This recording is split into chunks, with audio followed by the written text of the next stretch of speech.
Hai, Assalamualaikum. Jumpa lagi sama Uncle hari ini di Tanjung Aru Beach. Oke, Uncle belanja hari ini view di Tanjung Aru. Boleh tengok di belakang tuh ada beberapa pulau yang cantik-cantik, pantai dia pun cantik.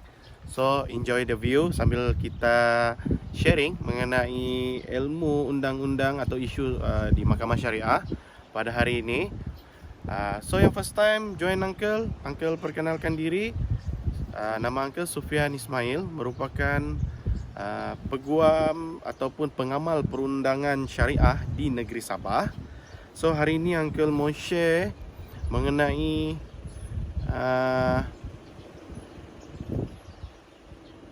pembahagian harta pusaka. So sebelum tu sebelum kita start dengan sharing ni, tekan dulu butang share dan like untuk kita beri manfaat kepada lebih ramai orang, betul?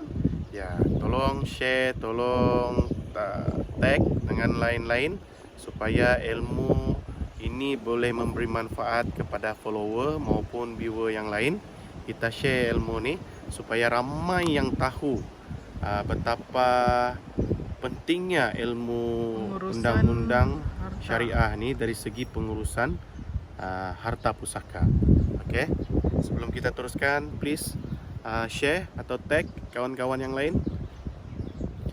Okey, Uncle teruskan mengenai harta pusaka sebab Uncle banyak dapat pertanyaan PM mengenai delima waris-waris terhadap pengurusan pembagian harta pusaka tu. Di mana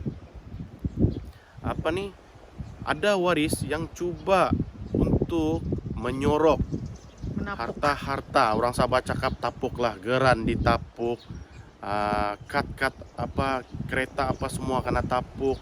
Harta-harta si beliau ni, contoh yang meninggal ni bapak dorang, adik-beradik yang tua atau certain adik-beradik ni, dia cuba sorok fakta ataupun hak-hak orang lain tu. Ini banyak berlaku. Contoh geran lah disorok sebab takut kena bahagi-bahagikan. Inilah yang menjadi dilema kepada waris-waris yang lain. So, dorang punya pertanyaan sama Uncle, apa tindakan yang perlu kami buat bila jadi macam gini? Okay, first, Uncle maklumkan undang-undang ni dia tidak ada limitation time ataupun dia tidak ada cerita orang tu tapuk maka kebenaran dan keadilan tu tidak boleh cari. Jadi bagi mereka yang menghadapi situasi di mana ahli keluarga cuba deny, cuba mengelak untuk membuat pembahagian harta pusaka, kamu boleh membuat tindakan. Yang pertama tu, dapatkan hikmat seorang pengamal perundangan. Paling senang cari peguam syar'i lah. Sebab bila kamu buat sendiri, benda ni tidak akan selesai. Sebab kamu tidak mengetahui selok belok macam manakah mau mendapatkan butiran harta yang disorok. Okey. Jadi Uncle mau maklum di sini, macam mana pun abang kah kakak kamu cuba tapuk tu geran tanah, sebab dorang tapuk ni satu saja sebab dia. Sebab contohlah kamu ada bapa kamu ni ada ladang kelapa sawit. Mungkin ada 50 ekar, 100 ekar. Tujuan dia sorok tu geran supaya tidak dibahagikan harta pusaka tu. Bila tidak dibahagikan harta pusaka tu, dia boleh bolot lah hasil kelapa sawit tu satu orang mungkin kan. Jadi itulah tujuan kenapa kadang-kadang orang sorok. Jadi bila kamu terjadi perkara ni, kita boleh membuat satu permohonan pembahagian harta pusaka dengan memfailkan, memaklumkan bahawasanya saudara kamu, abang kamu, kakak kamu yang tapuk geran tu, yang cuba tapuk segala maklumat mengenai harta tu di mahkamah. Dan orang ni akan disafinah. Mereka yang cuba menyorok ni akan disafinah oleh mahkamah, diwajibkan hadir. Faham kan arti safinah? Apabila dia disafinah, orang ni kalau tidak datang ke mahkamah, dia boleh ditangkap oleh polis. Manalah faham tu Uncle. Okay. Apa tu? Sapina ni merupakan satu arahan mahkamah di mana orang tersebut wajib hadir ke mahkamah. Keengganan dia untuk hadir akan menyebabkan polis tangkap dia untuk paksa dia hadir ke Dah bikin mahkamah. bergaduh kah tu Uncle? Memanglah bikin bergaduh. Dia sudah bikin bergaduh. Cuba sorok maklumat, harta ni sudah merupakan satu kesalahan besar. Dari segi agama pun haram makan harta anak yatim. Kenapa anak yatim? Meninggal sudah bapa kan? Harta anak yatim, biarpun anak yatim ni orang tua, tapi dia tetap anak yatim. Maksudnya orang tua ni maksudnya kadang-kadang meninggal, yang anak-anak ni sudah besar-besar pun, tapi dorang still status anak yatim. Makan harta anak yatim ni kita pun tahu betapa besarnya dosa tu. Ada lagi yang menapuk ni disebabkan dia cakap ini harta tidak boleh jual, telah pun diwakafkan kepada keluarga. Ini lagi satu statement yang bikin keliru orang. Ingat harta di Malaysia apabila diwakafkan, tidak ada seorang nama pribadi pun boleh menerima harta wakaf, melainkan jabat Majlis Ugama Islam Negeri Sabah. Ini yang selalu ni orang selalu misunderstanding ni wakaf-wakaf ni. Ingat harta wakaf, penama penerima harta wakaf di negeri Sabah, the only one adalah MUIS sahaja.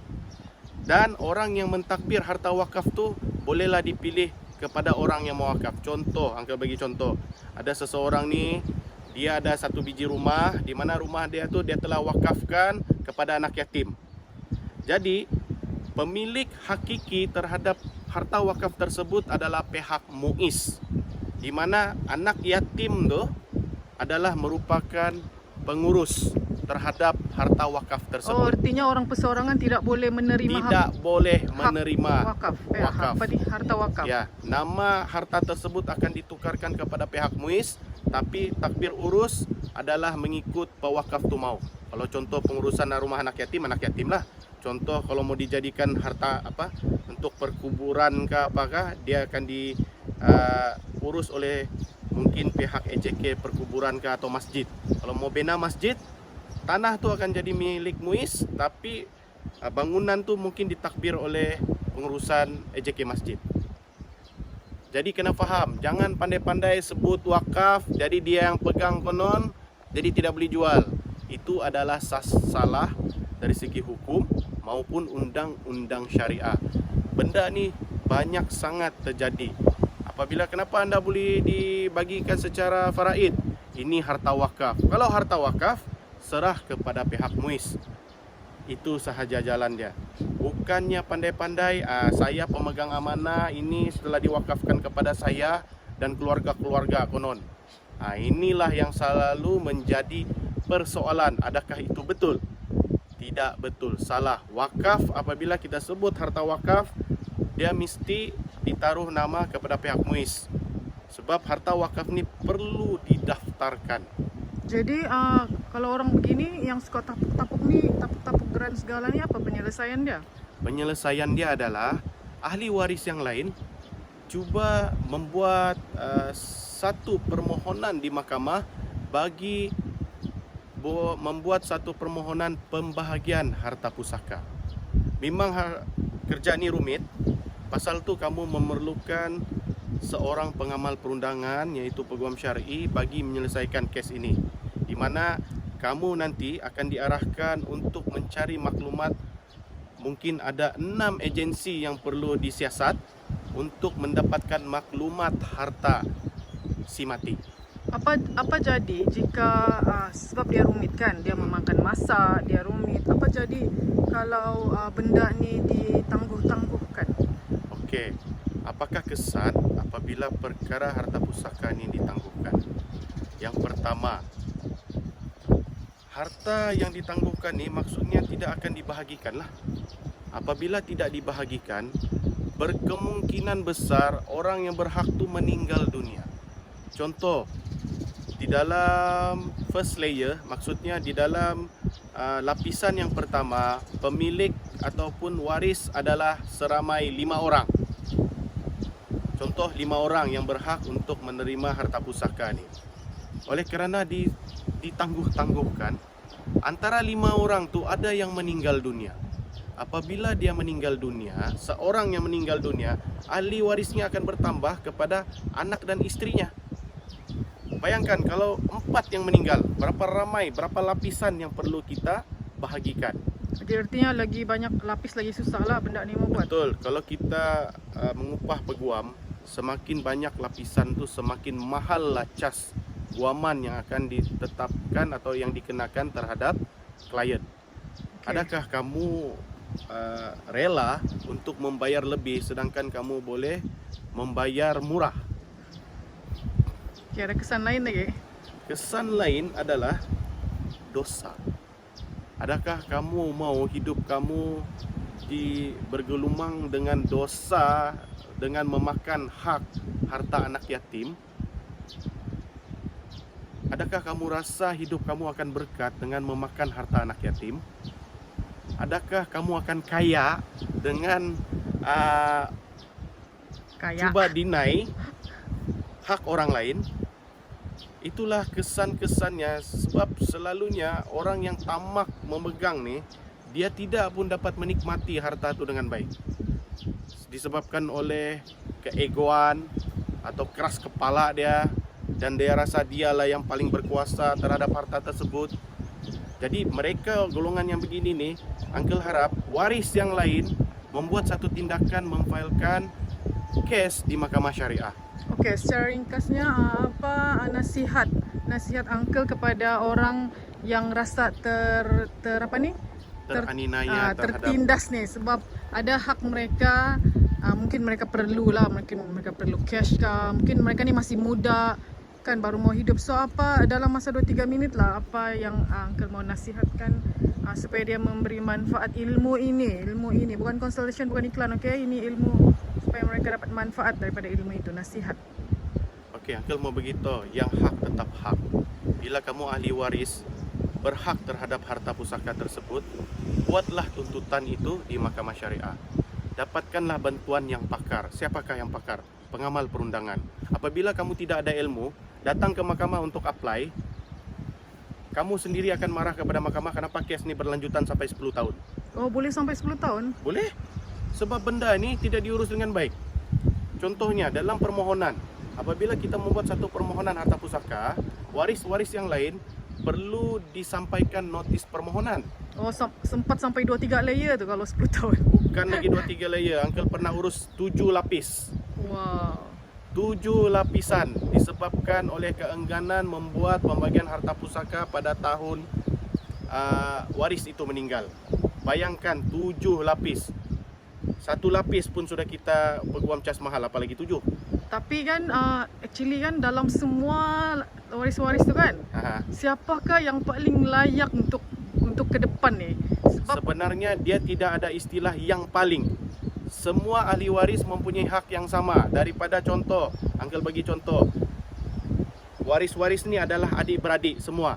Daripada adik bongsu lelaki ke perempuan ke sampai sulung, semua sama rata hak dia boleh buat dah permohonan. semestinya kau tua, kau lah Tidak yang ada di dalam faraid, di dalam hukum Islam tidak ada siapa yang paling berhak. Semua sama berhak, cuma portion terhadap pembahagian faraid itu berbeza mengikut jantina saja. Dia tidak ada cakap bini pertama hak lagi besar, bini kedua, bini ketiga, sama sahaja. Yang membezakan cuma sama ada portion lelaki atau portion perempuan. Oh, artinya walaupun waris ni dia paling muda, tapi Yes. dia layak, dia boleh pergi ke depan Dia untuk membuat yes, tindakan ni. Betul. Dia siapa sahaja ahli waris, dia layak, tidak kisah muda kah ataupun tua, yang penting cukup umur. Okey. So Uncle harap ilmu pada hari ini kita banyak-banyaklah share supaya orang yang di luar sana yang tertindas tu dapat hak kembali. Okey, kita ucapkan Assalamualaikum Assalamualaikum warahmatullahi wabarakatuh.